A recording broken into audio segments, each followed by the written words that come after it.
Hello, dear viewers, and welcome back to the channel, where we meticulously peel back the layers of intrigue surrounding the world's most famous families. Today, we delve into an unprecedented development that is sending shockwaves through the corridors of British aristocracy. A royal decision that speaks volumes not only about Prince Andrew's precarious position, but also about the enduring yet delicate social standing of his former wife, the ever-resilient Sarah Ferguson. This is not merely a change in nomenclature. It is a seismic shift in the public identity of two people who, despite their divorce decades ago, have remained inextricably linked under the banner of the York title. We are exploring the profound implications of Prince Andrew's dramatic choice to formally relinquish the use of his prestigious ducal designation, the Duke of York.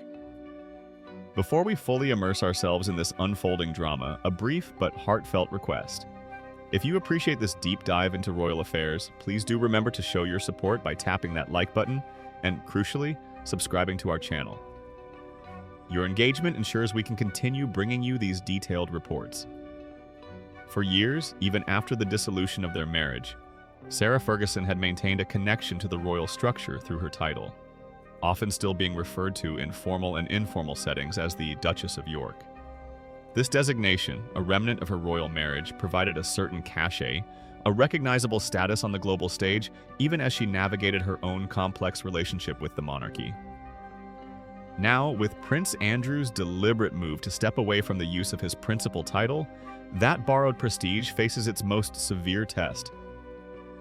The question on everyone's minds is, what does this mean for Fergie, the woman who, despite losing much favor with the core royal family, and was specifically the current reigning sovereign, King Charles, has always remained fiercely loyal to her former husband and the institution itself?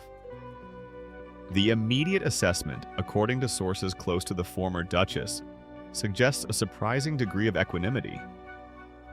Despite the swirling media frenzy, the weeks of intense speculation, and the relentless focus on the scandals that have plagued the Duke of York, the mother of Princess Beatrice and Princess Eugenie is reportedly maintaining a philosophical, almost indifferent perspective on the matter.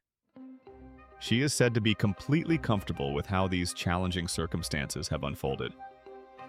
An insider, conveying information to the esteemed pages of Hello magazine, offered a clear perspective on Sarah Ferguson's mindset. The source underscored her unwavering allegiance, stating, "She will always support her former husband's decisions and do anything for the king." They concluded with a definitive assessment of the personal impact on the former Duchess, noting simply, "For her, this will not make a big difference." This assertion, that the loss of the association with the ducal title is inconsequential, is fascinating, particularly given the historical importance of such designations. It suggests a calculated detachment, or perhaps a realization that her public identity has long transcended the formalities of royal nomenclature. This entire update was precipitated by Prince Andrew issuing a formal declaration late on a recent Friday evening. The timing, often reserved for announcements the palace wishes to see buried under weekend news cycles, speaks volumes about the gravity and the sensitive nature of the decision. In his statement, the Duke articulated his intention to formally retreat from the glare of public life. He acknowledged, with a clarity rarely seen in royal declarations, that the persistent and painful accusations leveled against him had become an intolerable burden, serving as a distraction from the work that both the reigning monarch, King Charles, and the wider royal family must undertake on behalf of the nation. But the statement went even further than merely stepping back from official duties. Something Andrew had already done some time ago. He indicated that, with the express approval of his elder brother, the sovereign, he was moving a step further, an unprecedented maneuver in modern royal history. The crucial passage confirmed the full extent of his self-imposed removal from official standing. "I will therefore no longer use my title or the honors which have been conferred upon me."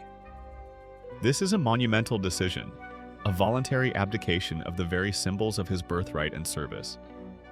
It is important to emphasize that while he has stated he will no longer use the title, the statement itself reiterated his steadfast position regarding the underlying controversies. As he has consistently maintained throughout this painful period, the declaration surmised, "As I have said previously, I vigorously deny the accusations against me." This critical caveat ensures that while he is withdrawing from public duties and the use of his titles for the sake of the monarchy's stability, he is not conceding any guilt regarding the allegations themselves. Let us pause for a moment to consider the weight of the title Duke of York. Historically, this designation has often been reserved for the second son of the reigning monarch.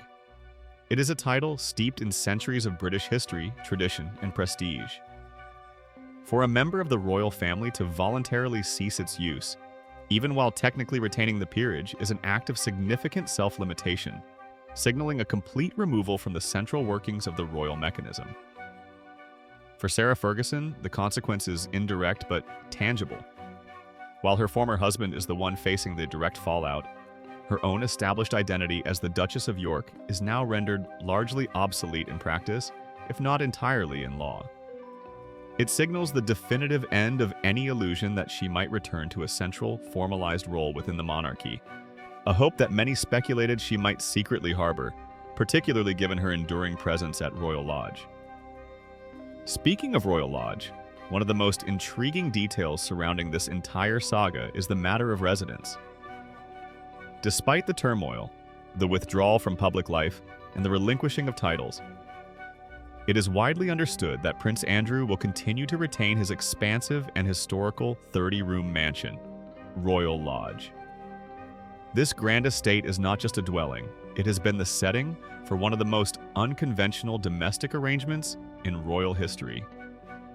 Sarah Ferguson has resided there for many years, sharing the sprawling property with her former husband, even following their divorce in 1996.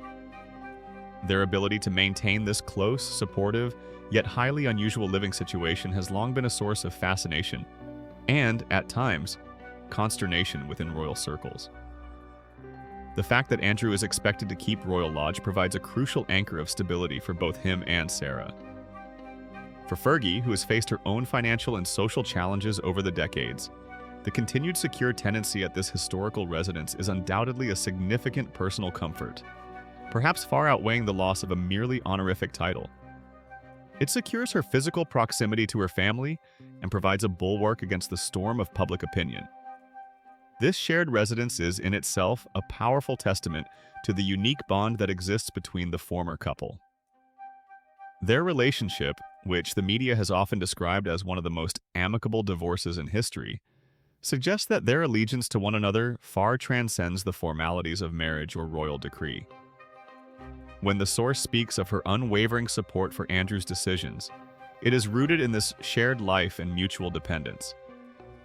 However, amidst the discussion of titles and residences, it is impossible to ignore the broader context of the scandals that necessitated this dramatic declaration. While Sarah Ferguson has expressed her support for Andrew, she too has faced intense scrutiny regarding her past associations. The public silence she has maintained surrounding Andrew's recent declaration stands in stark contrast to her previous need to address controversies directly. As of the time of this report, Sarah Ferguson has not yet issued an official statement or provided any comment on the matter of Andrew relinquishing his titles. This silence is likely a coordinated strategy aimed at minimizing media amplification during a period of extreme sensitivity for the wider royal family. Yet, this is not the first time the former Duchess has found herself having to navigate difficult public disclosures. We must recall the media firestorm that erupted following the leak of an email she had sent to the disgraced financier Jeffrey Epstein. In that correspondence, the nature of which was highly scrutinized, she reportedly referred to Epstein as a supreme friend. The fallout from that leak was immediate and required intervention. At the time, her spokesperson was compelled to issue a public response to clarify the context and distance the Duchess from the implications of that language. The phrase supreme friend generated significant negative attention, further complicating her already diminished standing within the royal ecosystem and among the public. Given the relentless focus on these past associations, the current period of silence is particularly noteworthy. Furthermore, an analysis of her digital footprint reveals a calculated withdrawal. Her social media channels, platforms she frequently utilizes to promote her various charitable and commercial endeavors, have been completely silent for a significant duration, now stretching into 5 consecutive weeks. For a personality who relies heavily on public visibility and direct engagement through digital means, a 5-week hiatus is a profound indication of a strategic retreat. It strongly suggests that she and her team have made a deliberate decision to minimize her profile, allowing the immediate heat generated by Prince Andrew's latest actions to dissipate without her adding any fuel to the fire. This period of public quietude underscores the precarious nature of her position. While she may genuinely feel that the loss of the title association will not make a big difference to her life, maintaining a low profile is essential for preserving the limited goodwill she currently holds, particularly with King Charles. The source's statement that she is prepared to do anything for the king is perhaps the most significant detail of all. It signals a desire to mend fences and demonstrate loyalty to the crown, irrespective of her personal feelings or circumstances. In the highly formalized world of the monarchy, demonstrating unwavering support for the sovereign is the ultimate form of currency, potentially opening doors for her daughters, Princess Beatrice and Princess Eugenie, and securing her own continued quiet access to the royal sphere. In essence, the Duke of York's dramatic step, sanctioned by the monarch, has forced a critical moment of reckoning. For Prince Andrew, it represents an almost total withdrawal from the public identity he was born into. For Sarah Ferguson, it serves as a powerful reminder that her status is no longer derived from a formal title, but rests entirely on her personal relationships, her quiet residence at Royal Lodge, and her willingness to adhere to the strict, unwritten rules of royal discretion. She has seemingly adapted to a life where public favor is fleeting, and titles are merely ceremonial. Her comfort with the situation suggests a recognition that true security lies not in the use of the Duke of York title, but in the sustained stability of her domestic life and the continued loyalty she pledges to her family and the king. This event certainly gives us much to reflect upon regarding the shifting dynamics within the modern British monarchy. It highlights the immense pressure placed upon members of the royal family and the difficult choices they must make when personal scandal threatens to overshadow institutional duty. We are watching a historical moment unfold where centuries-old traditions are being bent and reshaped by contemporary pressures. The decision by Prince Andrew and Sarah Ferguson's stoic acceptance of its implications mark a definite turning point for the York family. What are your thoughts on this unprecedented move? Do you believe Sarah Ferguson's claim that the loss of the title association will genuinely not impact her standing? Or is this a necessary piece of public relations strategy? Please share your opinions and insights in the comments section below.